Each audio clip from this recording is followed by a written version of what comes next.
Hello everybody, this is Kevin from KlotzProductions, and this is Game 2 of the quarterfinals at Mirrored and Besieged Gameday. I was on a mulligan to 6 and started the game off with a steppe lynx. After Jake played a mountain, I set down a plains to pump my steppe lynx and attack for 2 damage, taking him down to 18. Then post-combat, I resolved 2 more steppe lynxes, hoping to do maximum damage the next turn. However, that plan was quickly stopped when Jake laid down a tectonic edge and cast a pyroclasm to wipe my board, leaving me with only lands in my hand. I cracked a marsh flats going to 19 and then passed the turn back to Jake.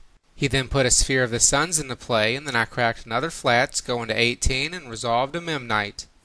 Jake resolved a prophetic prism and drew a card, and then put an inkmoth nexus into play. Then he played a preordain and chose to send 1 card to the bottom and put the other one in his hand. Then he played a second preordain and chose to send them both to the bottom this time.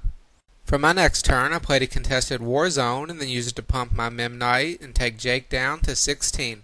Then Jake resolved to Jace the Mind Sculptor and used it to bounce my memnite back to my hand. I replayed the memnite, and then Jake used his Jace to brainstorm. He then played a mox opal and put a creeping tar pit into play, and then he finished by playing a tumble magnet. During my next combat, Jake tapped down the memnite with his tumble magnet, and then post-combat I resolved a glint hawk and used it to bounce and replay the memnite. Jake returned my hawk to my hand with his Jace and then animated his creeping tar pit and attacked me for 3, taking me down to 15. He then took my contested war zone, which I forgot to tap in response, and then he cast an ever-flowing chalice and kicked it once. I played a second contested war zone, however Jake tapped down my memnite again with his tumble magnet. So post-combat, I replayed my hawk in order to bounce the memnite and play it again. Jake played a second creeping tar pit and then used his Jace to brainstorm.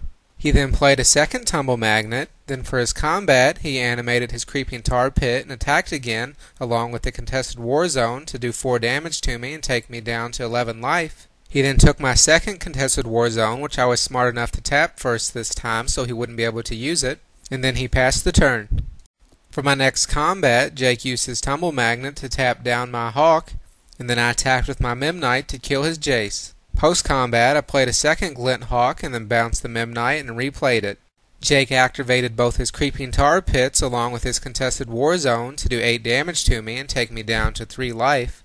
Then during my next combat, he used his 2 tumble magnets to tap my 2 hawks, and then I attacked with my memnite and did 1 damage to him, taking him down to 15 and getting my contested war zones back. Then post-combat, I resolved a core skyfisher and bounced and replayed the memnite.